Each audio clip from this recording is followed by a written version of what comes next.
Assalamualaikum warahmatullahi wabarakatuh.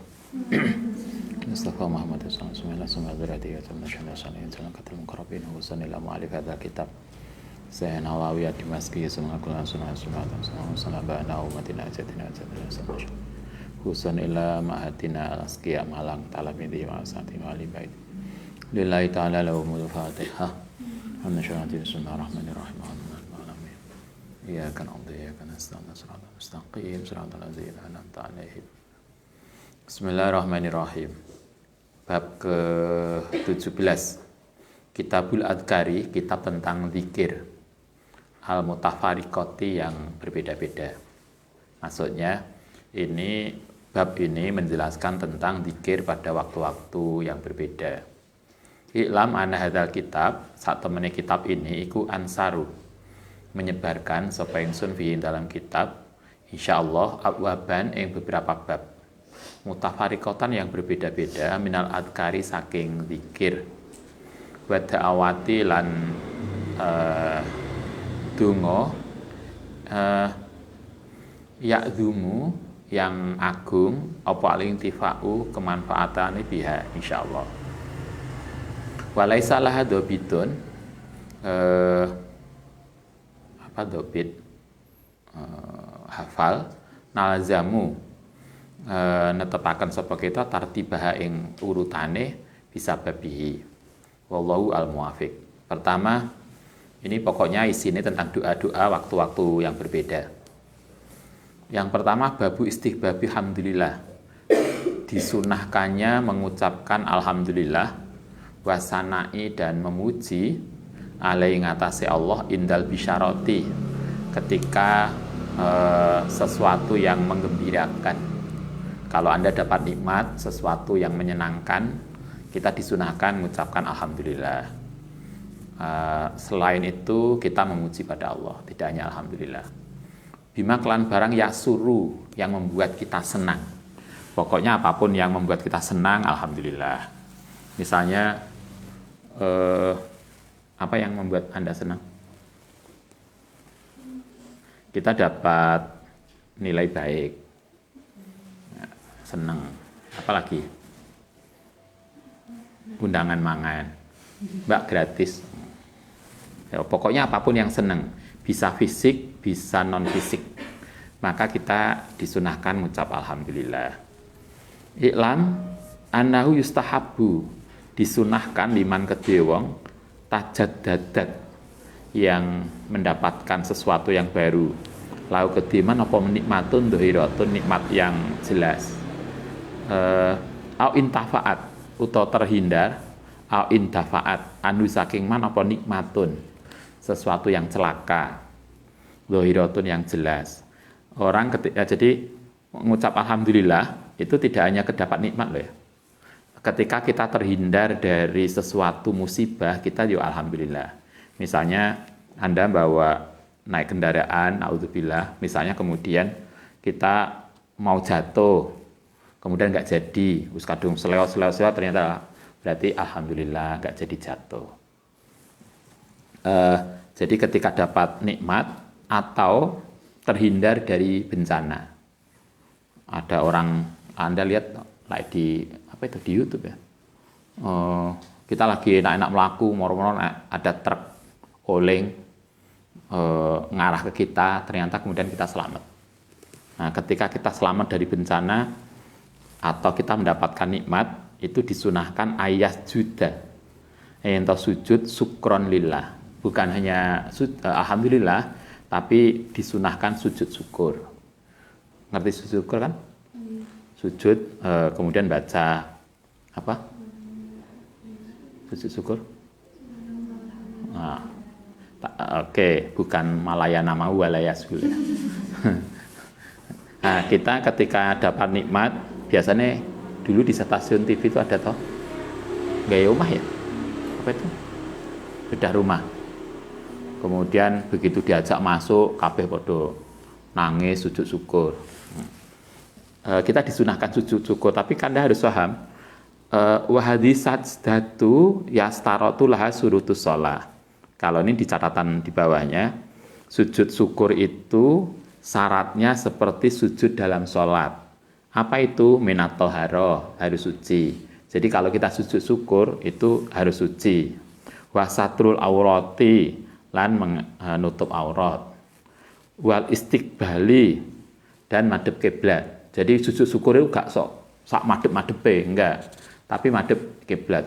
Kadang kan nggak tahu kalau di TV itu madhep kiblat enggak. Kita begitu langsung ambruk, kemudian sujud sambil nangis, terharu. Ya nggak apa-apa, silahkan aja. Tapi di sini dikatakan sujud syukur itu syaratnya sama dengan sujud sholat. Satu, harus suci, toharoh. Kemudian yang kedua, satrul aurat, nutup aurat. Ketiga, istiqbal, madhep kiblat. Yang keempat, wa arkanus sajdati fis shalah, yaitu sesuai dengan rukun sujud di dalam sholat. Anda masih ingat rukun sujud dalam sholat adalah meletakkan 7 anggota badan. Dahi, kedua tangan, kedua ini apa namanya? Itu apa? Telapak tangan, kemudian kedua lutut dan kedua jari, ujung jari. Berarti 1, 2, 3, 6 plus 1, 7. Kalau Anda sholat juga gitu. Kita sholat itu kaki harus begini, nggak boleh kakinya ngangkat. Bila anak kecil sujudnya nggak boleh kakinya diangkat. Kakinya harus nyentuh lantai, kemudian lutut nyentuh lantai, kedua tapak tangan nyentuh lantai, dan dahi nyentuh lantai. Itu syarat rukunnya sujud. 7 tulang, 7 anggota badan itu harus nyentuh lantai. Kita kalau dapat nikmat disunahkan untuk sujud syukur. Sujud syukurnya kayak begitu. Wa ayyahmada, yang memuji Allah ing Allah, wa yusni alaihi, maksudnya memuji alaihi ngatasé Allah, bima kelan barang huwa kang utaima itu ahluhu. Jadi di dalam sujud syukur kita memuji pada Allah, kemudian maca alhamdulillah dan seterusnya. Wal ahadisu teh hadis, wal asarulan asar, fi hadza ing dalem ini persoalan sujud syukur iku kasiratun masyhuratun, sangat banyak dan masyhur. Karena itu tidak dimasukkan di sini. Karena diasumsikan kita semua bisa, sudah tahu. Oke, Rawaina fi Sahih Bukhari an Amr ibnu Maimun fi maktali Umar ibnu Khattab, ing dalam kasus pembunuhan Umar. Umar itu wafat di dalam kasus pembunuhan. Khalifah 4 itu 3 mati dalam pembunuhan, dan hanya 1 Abu Bakar saja yang mati karena wafat beliau karena sepuh atau karena sakit. Yang Umar, Utsman, Ali semua wafat dalam kasus pembunuhan. Nah, ketika Umar di dalam kasus pembunuhan menjelang wafat, Umar itu mengutus Amr bin Maimun untuk minta izin kepada Sayyidah Aisyah agar diperkenankan dimakamkan bersama Kanjeng Nabi. Di Masjid Nabawi itu ada 3 makam yang berjajar tapi tidak sama.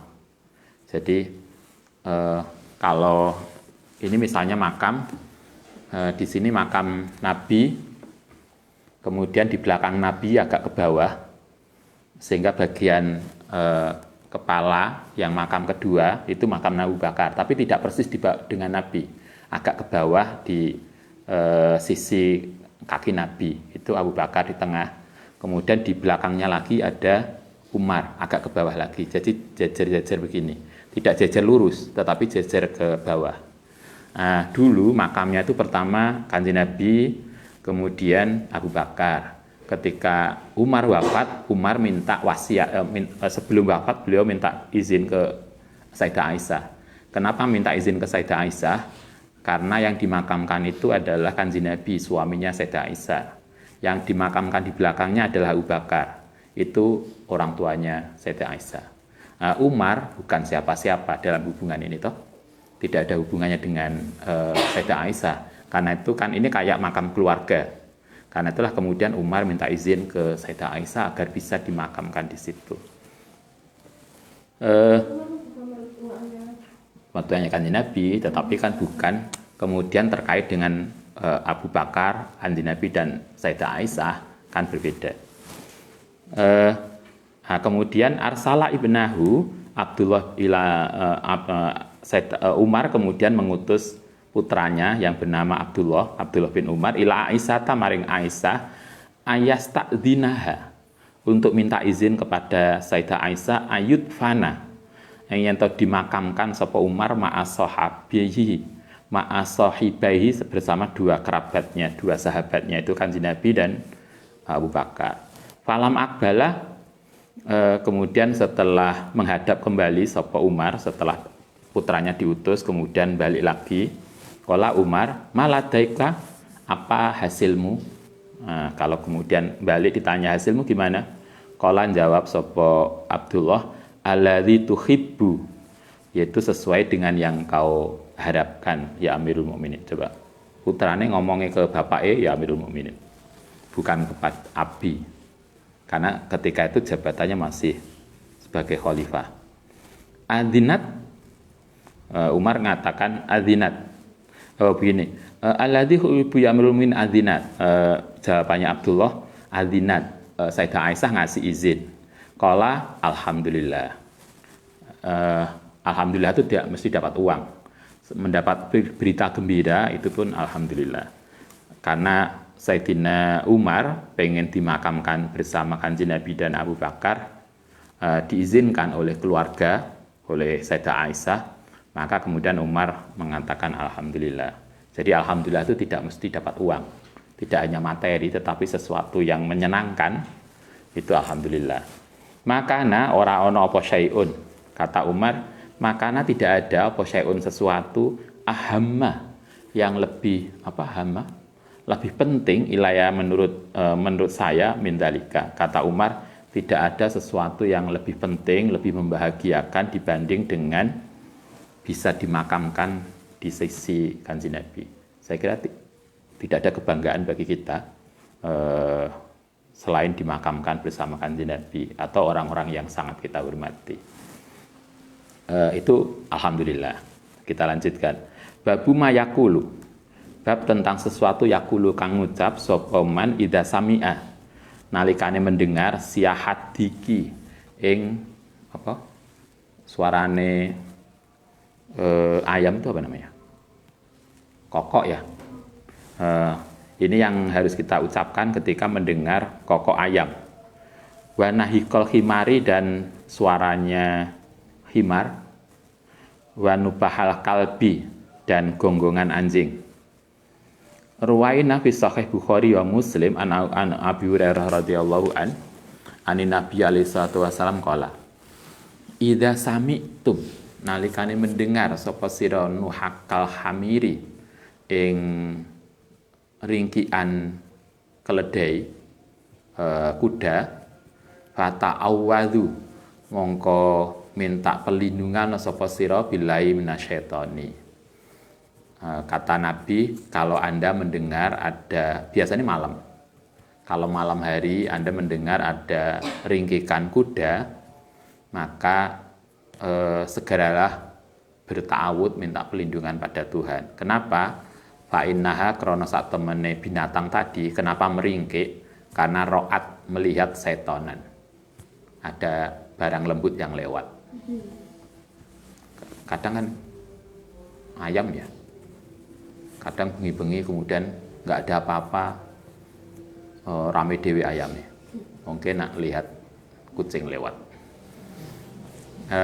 Itu kuda. Faida sami itu sebaliknya nalikane mendengar sapa sira siahat dika ing suarane ayam jago, fas'alullaha mongko mintalah sapa sira Allah ing Allah min fadlihi saking keanugerahane Allah, fa innaha krana sak temene dikah iku raat melihat malakan. Biasane waktu pagi malakan ing malaikat. Kalau pagi kita dengar, sing paling dengar suara ayam di kandangnya arek C atau arek. Nah ning kene kok gak krungu, makane pintune ditutup. Nah, menjelang pagi biasanya ayam kita itu kan rame berkokok. Kalau menurut hadis ini dia melihat malaikat turun untuk bangunkan kita. Cuma kan kita selimutnya hangat. Selimut kita terlalu hangat dan udara di luar terlalu dingin. Padahal ayamnya berkokok. Kita ada ayam, ada macam-macam. Itu kan sebetulnya untuk membangunkan kita toh. Kayaknya kutut itu tiap jam ya. Burung kutut itu kayak sering muni, tapi kan kita wis biasa. Beker aja beker itu alarm wis bolak-balik muni.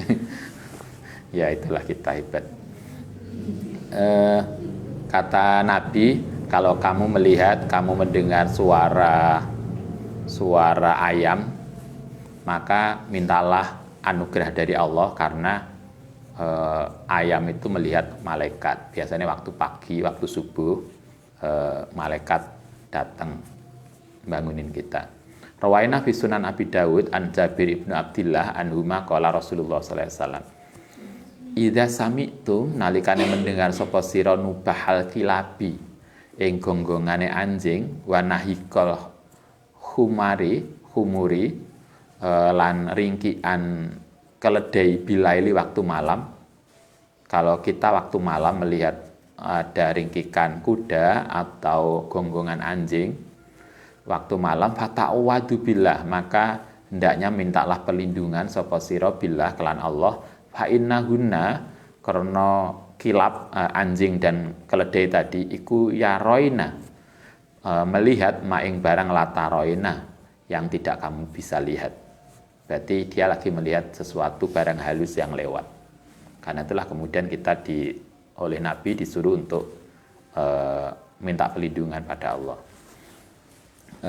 Itulah ayam jago, apalagi kuda dan anjing. Bab ketiga, babuma yakulu idza ra'a nalikane melihat al hariko ing api. Kalau Anda melihat api kompor, ini api kompor nyala kemudian dungani. Rawaina fi kitab Ibnu Sunni an Amr ibnu Su'aib an abihi an jaddihi qala Rasulullah sallallahu alaihi wasallam. Idza ra'aitum nalikane melihat sapa sira al hariko ing api atau ing kebakaran, fakabbiru mongko takbira. Kalau ada api membesar, maka kita oleh Nabi disuruh takbir. Kenapa? Fa inna takbir, karena saat teman membaca takbir iku yudfi'uhu, bisa memadamkan api. Tapi yo golek banyu juga loh ya. Engko nek api banter cuma takbir tok ning kelilinge. Enggak. Yo kita takbir ya, kemudian dipadamkan dengan usaha apapun. Wa istahabu, lan disunahkan apa ayat nyanto berdoa ma'adzalika bidu'ail karbi, dengan doa kareb, doa perang kemarin. Artinya doa menghadapi sesuatu yang kita takutkan.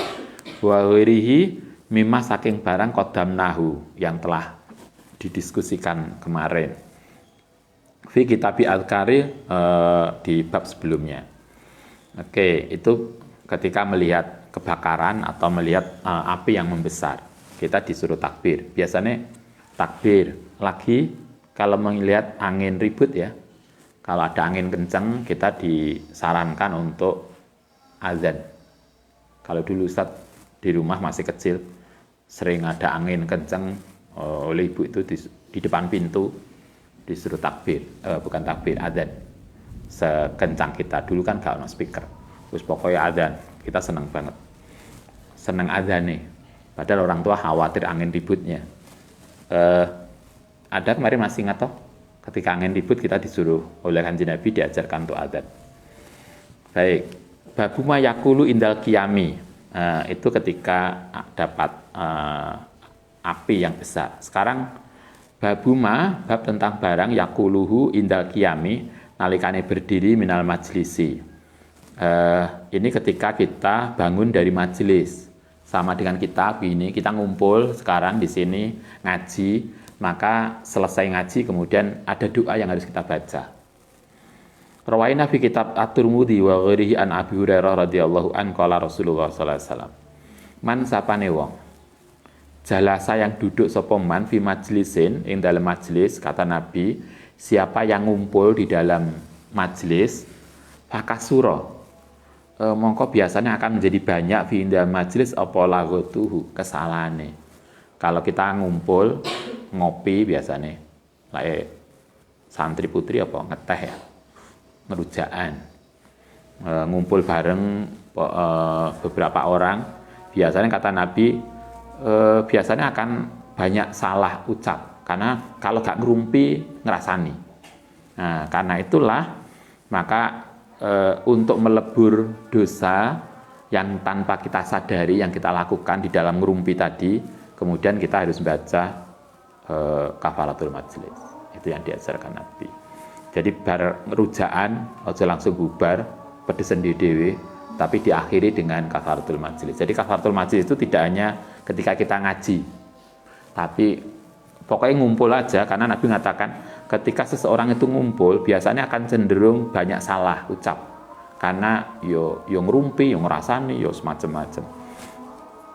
Karena itulah kemudian ditutup dengan kafaratul majlis. Fakola, kata Nabi, karena itu fakola kemudian ngucap qabla ayakuma, karena di majlis itu kasuro lagtuhu banyak mungkin salah ucap, maka hendaknya dia mengucapkan ayakuma yang berdiri qabla ayakuma sebelum berdiri min majlisi zalika subhanakallahumma wa bihamdika asyhadu an la ilaha illa anta astaghfiruka wa atubu ilaik. Itu yang harus dibaca untuk menebus kesalahan kita yang mungkin tidak sengaja kita lakukan. Kalau sengaja ya jangan. Ini kan artinya kita kadang nggak sadar terus ngalor ngidul. Ila ghufira lahu, kecuali akan diampuni lahu ketiman apa ma barang karena fi majlisi ya dzalika. Insya Allah kesalahan yang kita lakukan, yang kita tidak sengaja kita lakukan ketika di majlis, insya Allah diampuni. Rawaina fi Sunan Abi Dawud wa ghairi an Abi Barzah radhiyallahu an, namanya Abu Barzah, nama aslinya Nahlah. Kok beda ya? Nama aslinya Nadlah, kemudian dilakopi dengan dikunyai dengan Abi Barzah. Karena Rasulullah SAW yakulu, kata Abi Barzah, Kanjeng Nabi itu yakulu mesti ngucap bi akhiratin, setiap akhir pertemuan, idza arada ayakuma, yang menghendaki ento berdiri nal majlis. Jadi Nabi itu mesti setiap akhir pertemuan apapun, apakah resmi atau tidak, mesti ditutup dengan kafaratul majlis. Subhanakallahumma bihamdika asyhadu an la ilaha illa anta astaghfiruka wa atubu ilaik. Faqala rajulun, kemudian ada seorang pemuda konfirmasi, ya Rasul, innaka la taqulu, innaka sedune sira iku la taqulu tidak ngucap kaulan ing sesuatu makunta. Gini, la taqulu kenapa ngucap sapa tuan kaulan ing sesuatu ing barang kunta kang ana sapa tuan iku taqulau fi mamado.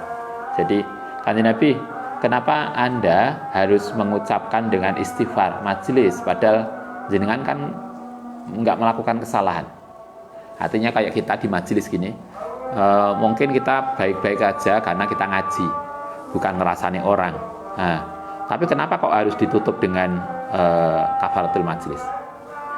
Qala jawab sapa Nabi, zalika kafaratun, itu sebagai kafarat, sebagai tebusan lima kana ya lima maring barang yakunu kang ana apa ma fil majlisi. Karena kita nggak tahu apapun yang terjadi di dalam majelis. Mungkin kita tidak sengaja, atau maksudnya kita tidak dengan sengaja melakukan kesalahan, tapi mungkin ada sesuatu yang kita tidak sadari, kita salah. Karena itulah Nabi melakukan kafaratul majlis. Sama dengan masih ingat hadis istighfar, Nabi itu dijamin masuk surga ya. Tapi kan Nabi mesti istighfar jian. Istighfar paling enggak 100 kali setiap hari. Hadisnya ya ayyuhan nas tubu ilallah fa inni atubu mi amarrah, kata Nabi. kalian harus istighfar karena saya, kata Nabi, itu istighfar itu 100 kali setiap hari. Nah, kalau Nabi aja istighfar yang sudah dijamin masuk surga, mestinya kita tidak kalah dengan itu. Oke, itu kafaratul majlis. Kultu matur sapa ing rawahu al-Hakim fil al-Mustadrak fi riwayat Aisyah radhiyallahu an qala. Ada hadis lain yang diriwayatkan oleh Al-Hakim di Al-Mustadrak. Itu juga ada yang diriwayatkan dari Sayyidah Aisyah, sama. Artinya Sayyidah Aisyah juga meriwayatkan Nabi itu setiap selesai pertemuan mesti baca kafaratul majlis. Kultu matur sapa ingsun Imam Nawawi, lafat di atas bi akharatin. Itu di hadis karena Rasulullah yaqulu bi akharatin. Akharatin itu artinya apa? Wa maknahu iku fi akhiril amri, di dalam akhir setiap pertemuan. Jadi setiap ada kegiatan, setiap perkara Nabi mesti menutup dengan kafaratul majlis. Rawaina fi khilyatil auliya an Ali radhiyallahu an qala. Man sapane wong ahabba yang seneng sapa man ayak tala yen ditimbang bi sapa man bimik yalil aufa ing dalam timbangan yang memenuhi, artinya agar amal kita, kesalahan kita itu tidak lebih banyak daripada kebaikan kita, fal yakul mongko ndaknya ngucap sapa man akhira majlisihi ing akhire majlise man au kina yakumu, atau ketika dia bangun dari ini majlis, kalau Kanjeng Nabi ngajari kita dengan kafaratul majlis, yaitu subhanakallahumma wa bihamdika dan seterusnya. Tapi kalau ada lagi riwayat yang lain dari Sayyidina Ali, menantu Nabi, ada lagi doa yang kita bisa baca, yaitu subhana rabbika rabbil izzati amma yasifun wa salamun alal mursalin walhamdulillahi rabbil alamin. Kayaknya kita biasa baca doa ini. Ini biasanya di akhir doa.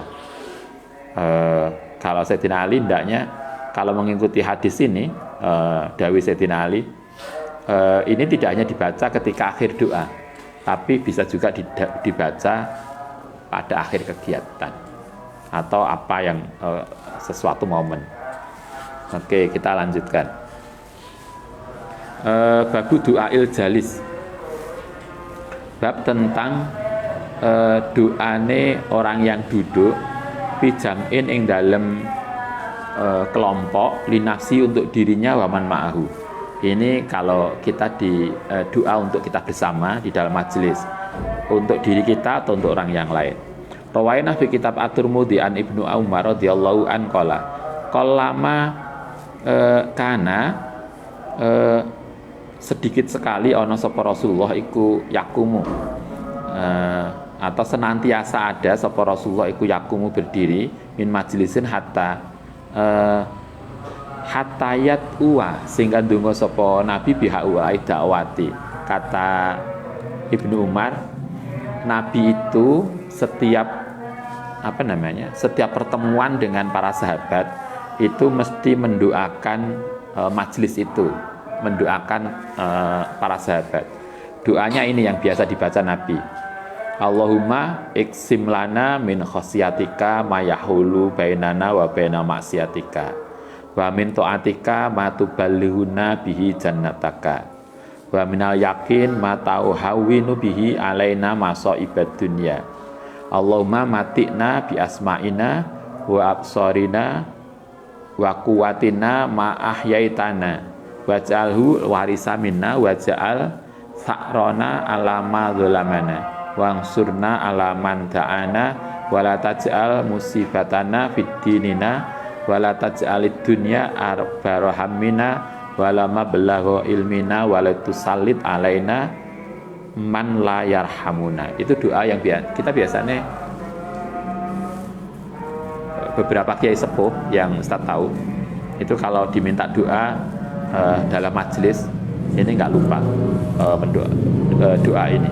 Ini yang disampaikan oleh Nabi. Allahumma ya Allah, kita maknane aksim atau iksim, mugi memberikan sepetuan lanang maring kita min khosyatika, saking rasa khusyuk kepada Tuhan atau takut kepada Tuhan. Maing barang tahulu yang kemudian menghindarkan bainana wa baina maksiatika. Kita minta diberikan khosyah, diberikan sikap takut pada Allah, sehingga karena khosyah itulah kita terjaga dari maksiat. Itu satu.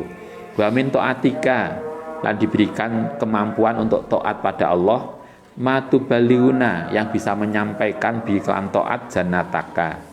Kita diberikan kemampuan untuk ibadah, yang dengan ibadah itulah kemudian itu bisa mengantarkan kita kepada surga. Wa minal yakin, lan dari sikap yakin, ma tuhawinu bihi, yang menghindarkan biklan ma alaina ngatasi kita, atau yang menjaga masoibad dunia, musibah dunia. Kita diberikan keyakinan sehingga kita selamat dari apapun musibah dunia, termasuk kita yang sekarang pandemi. Allahumma matikna, kita minta diberikan khosyah sehingga terjaga dari maksiat. Kita minta pada Allah diberikan kemampuan untuk ibadah sehingga bisa menyampaikan ke surga. Kita minta diberikan keyakinan sehingga kita terjaga dari semua bencana duniawi. 3 hal yang diminta dalam doa Nabi. Selanjutnya, Allahumma matikna, mugi memberikan kesenangan sapa Tuhan ing kita bi asma'ina, dengan sesuatu yang kita dengar. Jadi kita itu minta Allah itu dikasih kesenangan, bukan hanya apa yang ada di hati, tapi apa yang kita dengar itu menyenangkan. Wa absarina, dan yang kita lihat, apapun yang kita temui itu menyenangkan. Wa kuwatina, dan kekuatan ma'ahyaitana, selama hidup kita. Semoga kita hidup itu hati kita senang, yang kita lihat senang, yang kita dengar juga sesuatu yang menyenangkan. Kadang ada yang senang itu hanya yang hati, tapi yang kita dengar itu nyelekit banget. Kita ingin apapun yang kita dengar itu sesuatu yang enak, yang kita lihat sesuatu yang menyejukkan, yang kita rasakan sesuatu yang membahagiakan.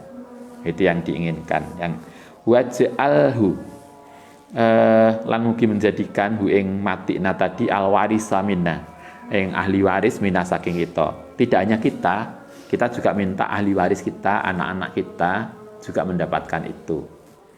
Waj'al, itu satu. Yang kedua, waj'al lan mugi menjadikan sapa tuan sakrona, ing iso mengalahkan sapa kita alaman dolamana, ing ngantasi orang yang dolim.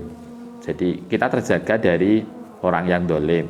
Wang surna, lan mugi menolong sapa tuan ing kita alaman ing ngantasi wong adana, yang memusuhi sapa man ing kita. Kita kadang ada orang yang kita merasa tidak berbuat atau tidak melakukan sesuatu yang nggak baik pada dia, tapi kadang dia kemudian nggak tahu apa, kemudian justru kemudian menyerang kita atau menjatuhkan kita atau semacam-macam. Nah, kita ingin Allah menolong kita dari itu. Wala taj'al, lan jangan menjadikan sapa tuan musibatana, ing musibah kita fidinina, ing dalam agama kita. Jangan sampai agama kita kemudian menjadi sesuatu yang enggak baik. Wa taj'al, lan jangan menjadikan sapa tuan adunya ing dunya akbaro hamina, ing apa? Akbaro hamina itu pemikiran yang paling besar. Jadi menjadi apa bahasa kita? Menjadi angan-angan terbesar kita. Nah, maksudnya jangan sampai duniawi itu menjadi pikiran terbesar kita. Pikiran terbesar kita adalah ukhrawi, bukan duniawi. Karena duniawi itu adalah sarana, bukan tujuan. Jadi kita ingin jangan sampai duniawi itu menjadi tujuan kita. Tujuan kita adalah ukhrawi. Dunia itu hanyalah sarana untuk mendapatkan tujuan yang lebih tinggi, yaitu ukhrawi. Walama belogha ilmina, dan jangan menjadi sebagai tujuan ilmu kita.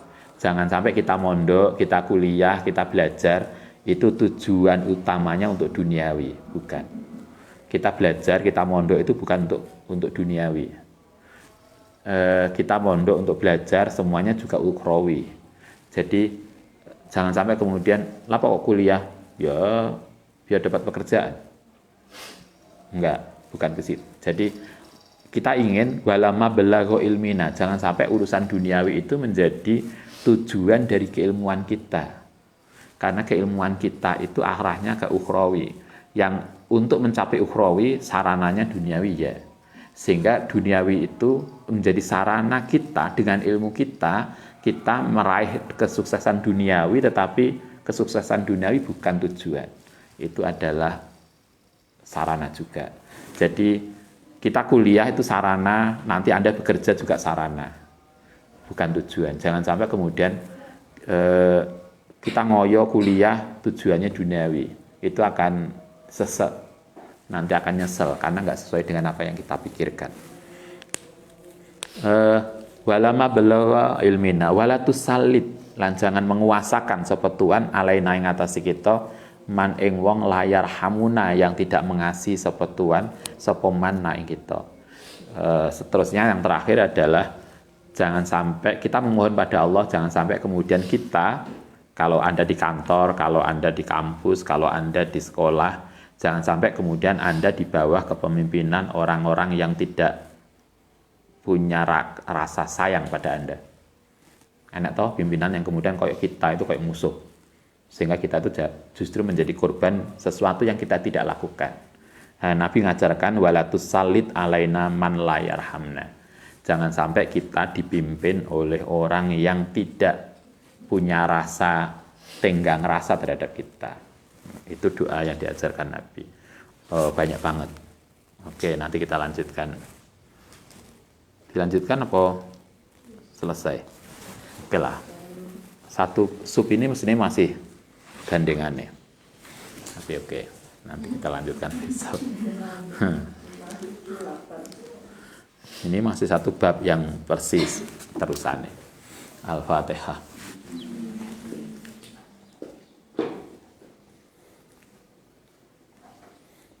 Rabbana fa'na bima